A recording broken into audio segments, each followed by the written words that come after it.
Anda kembali di Sapa Indonesia Siang. Saudara aktivis hak-hak binatang mempertaruhkan nyawa mereka di Lebanon untuk menyelamatkan kucing, anjing, dan hewan lain yang terluka akibat serangan udara Israel. Dalam waktu kurang dari 3 minggu, hampir 190 kucing dan anjing telah diselamatkan dari daerah di Beirut dan sekitarnya yang terkena serangan udara Israel.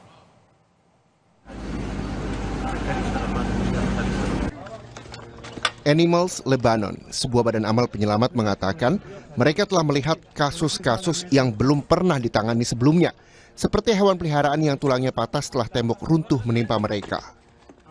Anjing dan kucing yang diselamatkan akan diberikan kembali kepada pemiliknya yang tersisa di tempat penampungan di Beirut. Beberapa jam setelah serangan Israel menghancurkan sebuah gedung 3 lantai di Beirut yang menewaskan sedikitnya 10 orang, Animals Lebanon menerima panggilan telepon dari seseorang yang tinggal di dekatnya yang mengatakan bahwa serangan itu membunuh seekor kucing yang memiliki beberapa anak kucing. Setibanya di lokasi kejadian, sukarelawan menyelamatkan 2 anak kucing hitam dan mencari anak kucing lainnya yang suaranya masih terdengar dari bawah puing-puing.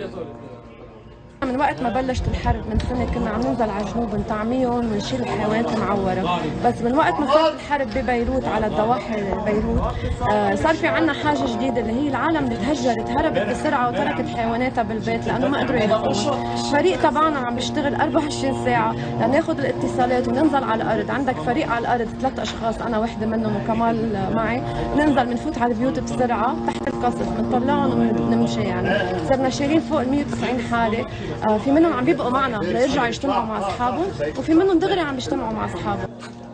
Setelah Israel mengintensifkan serangannya di beberapa bagian Lebanon pada tanggal 23 September yang menyebabkan ratusan ribu orang mengungsi, banyak orang meninggalkan hewan peliharaan mereka di bagian selatan negara itu atau di pinggiran selatan Beirut. Sejak itu, para aktivis hak-hak binatang telah meningkatkan misi mereka, mempertaruhkan nyawa mereka demi menyelamatkan hewan-hewan terutama kucing dan anjing atau membawa mereka ke tempat di mana pemiliknya telah menyelamatkan diri.